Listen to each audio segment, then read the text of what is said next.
channel has returned. Of course, we're going through the rebranding, though. For those of you who follow me on Twitter, or you've watched the last video on the conclusion of the Independent Report, you know that it is a new day on this channel. The gloves are completely coming off. No longer am I going to be maybe toning some stuff down because my opinions may be very dissenting from some of my colleagues. It's going to be 100% the way I see it and my take on the matter as a blue-collar Southern working man. That's the way it's going to be completely going forward. Okay? That being said, son of a bitch, you take 2 weeks away and there's more things that have happened than you can keep track of to try to sum up in one video. So I'll just focus on a few that really caught my eye, caught my attention. And by the way, for those of you who are keeping the score at home, you're noticing I've got a little bit of a different background going here. If you watched some of these videos that Franco has been putting out, you know, Franco from Hear Me Out podcast and Frank Analysis, you kind of got a little bit of a preview of that. I didn't quite have my lighting turned all the way on, though. But I tried to definitely go for something that really catches the feel of what I'm trying to go for here on the channel. I threw the green in up top just as a nice little bit of a contrast. But, you know, it pretty much says it all in the logo. This is the Lone Wolf Podcast. I used the wolf's face that had blue on the left and the red on the right. So that's what I'm going for here. So, let's talk about some recent events. Obviously, what kind of led to my rebranding was I figured out I was not like a lot of my other counterparts out here in the YouTube world. Some issues we agree on, some issues I'm a night and day difference from these folks. One of those issues is when we got around to the issue of the police reform. Now, I'm right there with you. There's reforms that need to be made. Where I kind of went off the rails and away from a lot of my counterparts was when they start talking about, oh, abolish the police. Yeah, I couldn't support that one. So, a lot of what I've been hearing is that, well, look, the police are just, as a whole, a corrupted institution. They should be done away with. None of them are good. Blah, blah, blah, blah, blah, blah, blah, blah, blah. Okay. Ironically enough, I find something a little intriguing in the fact that you're labeling an entire group of people because of a perception that you have because of things that you've seen. Number one, some people could equivalent that to a lot of people considering that everyone of color, whether that be black or brown, is some sort of a thug because, I mean, how many of them do you see running in street gangs? You see it a lot, right?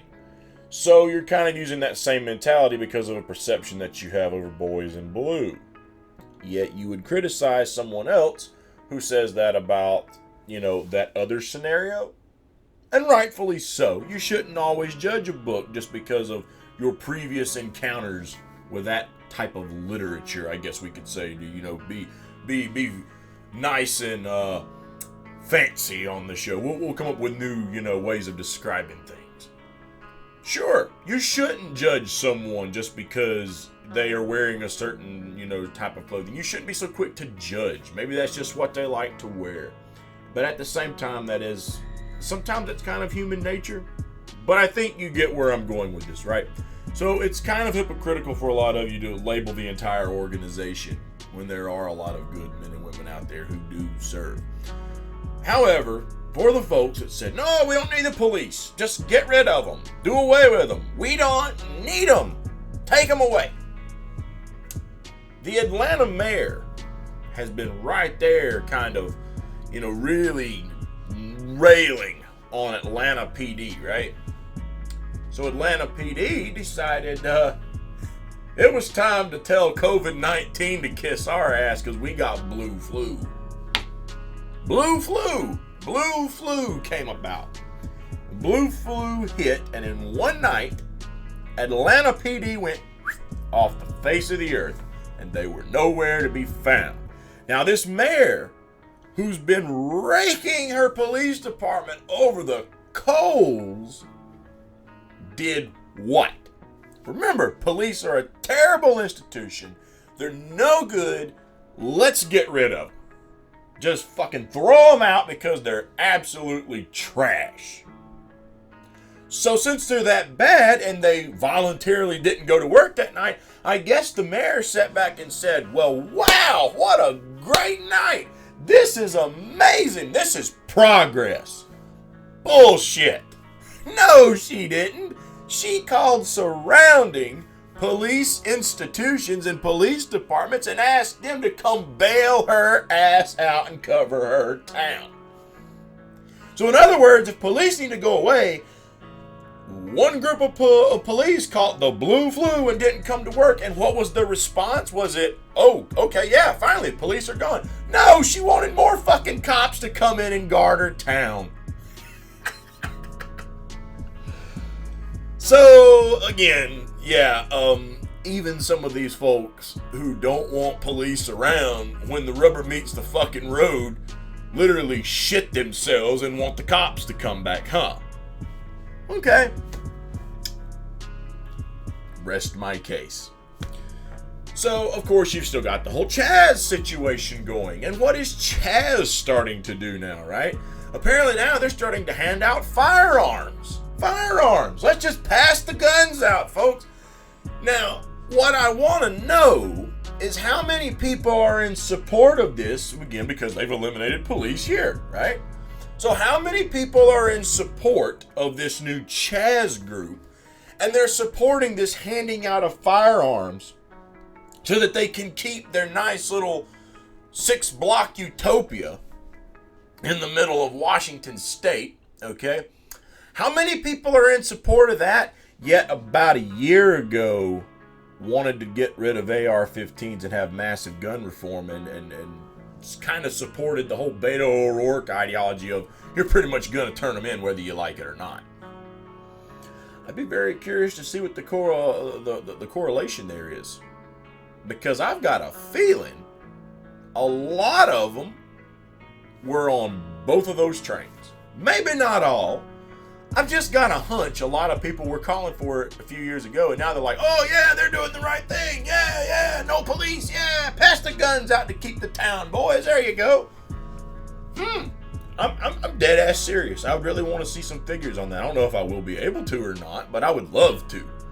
Maybe there is no correlation between the two, but until I see numbers, I've just got a hunch that there might be. Well, to all of you CHAZ folks, you're welcome. You're welcome that there were people like myself back then telling you it is not a smart idea for you to give up your Second Amendment right, dumbass. Guess it's fucking coming in handy now, huh? Amazing what a little bit of common sense could do for, the average guy. So moving on, let's talk about some other things here. George Washington. Whew. George Washington was toppled over and burned. We didn't have to travel far for this story. We were in Seattle. Hey, we're still right here. So, Washington State's getting a lot of coverage, huh? So they toppled down George Washington. Why?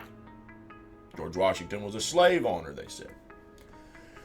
You will get absolutely no argument from me that slavery was an absolute horrible, horrible time period in this country's history. However, understand this, it happened pretty much all over the world. And it's absolutely despicable, but you're talking about different time too. People didn't necessarily think the way a lot of people think about things like that today. A lot of people's minds, I guess you could say, had not evolved into a mentality where we see things like that today a certain way. For example, there were people years ago who would also kill animals much more nonchalant than they would today because they had to hunt to live to eat, right? So they could go out and cut a pig's throat to kill that pig and make some supper, and it wouldn't bother them. Whereas you've got a lot of people today who were not raised as a part of that system. It was not anything they had to do, and they would not want to go up to a cute little piggy and cut his damn throat so they could have some bacon. In other words, your raising can really make a difference. Some people can break through that barrier. Some people are the select few, others are not. Okay? But in the event that you think that George Washington was the most horrible of racists, he was just this utter, terrible, abysmal slave owner. Okay? Well, let's talk some facts about that. How many people know that when George Washington died, in his will, he stated when his wife died, they would all be freed? How many other slave owners did something like that? Again, you could still say it wasn't enough. He should have never had them in the first place. I won't disagree with you. But do not lump one of the main founding fathers of this country in with some of the most despicable racists of the past. Okay? This guy is not David Duke. Okay? This guy is not a Grand Wizard of the Ku Klux Klan. He's not. And he shouldn't be treated as such. So it's disgraceful. It's absolutely disgraceful what they did to George Washington. Now you can say again, oh, freedom of protest and freedom of speech and this and that, but I will say this.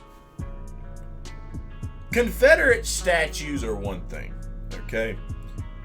That was a rebellion from the Union. So that's different to try to honor people who tried to rebel from the country, okay? Some people look at it in the sense of, oh, it shows that we're fighters down here, and when we don't think something's right, we're willing to fight. People can interpret that different ways. Nonetheless, when you talk about Washington, no, that was the guy who fought to get the country that we have today. And it was not perfect from its original founding. It's not perfect today either. There's still a lot of areas where things need to be improved. Arguably, though, over time, and where we've made improvements in some areas, we've regressed in other areas because at one point in time, the blue-collar middle class had a far more stable ground to stand on than they do today. So, again, the country's not perfect, probably never going to be perfect.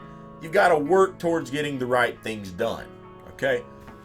But what I would say to the folks who think that we should just eliminate all history on the basis that there is a history of slavery there, instead of just condemning the fact that it was a horrible part of our history, but still acknowledging that the founding fathers are the founding fathers, and saying that you can't have a statue of Thomas Jefferson, who was the main architect of the Declaration of Independence, and you can't have a statue of George Washington, the general who led the colonial army to fight the British for our independence and was the first president of this country and was widely considered by people on both sides of the political aisle at that time to be the glue holding the country together at that time period, because some still wanted to secede from that union, and he was the glue holding it all together. That we can't have a monument to Washington, that we can't have a statue to Washington, that it needs to be taken down, it needs to be defaced, it needs to be destroyed. You've got that much of a problem living here alongside that because of the concept of slavery. Instead of just condemning it for what it is, you can't live here alongside those statues. I understand that Canada is taking applications for citizenship. Maybe you should check it out. Here's my point. You could go to almost any country. I got news for you. Take Canada. The French and the British both owned slaves. Who do you think settled Canada? That was British and French territory at different times. So, how about down in Mexico, Spain? Pretty much all over the world, there was a form of slavery practiced. That's not a defense, it's a fact. It's an abysmal fact, it's a terrible fact, but it is a fact. So if you can't live in a country alongside of historical figures because of that, you're gonna have quite a problem finding anywhere in this world to live. But if right here is just that bad, then I would recommend you might look at other places and leave some sensible folk here to actually try to build a better future without destroying our past and our history because you don't like to look at a statue. That is absolutely stupid. Stupid. I'm a firm believer in history. Not all of it should be celebrated, but most certainly it should be studied. And you know why? Because if you don't learn from the past, you're fucking doomed to repeat it in the future. You don't learn the mistakes that were made in the past, so you don't make them today. Well, when you don't study them, you're probably more than likely going to repeat history and make those same mistakes that your ancestors and your forefathers made before you because you didn't want to learn. So history has its place, like it or not. Again, not all of it has to be something you agree with, but it is a history, and it most definitely should be studied.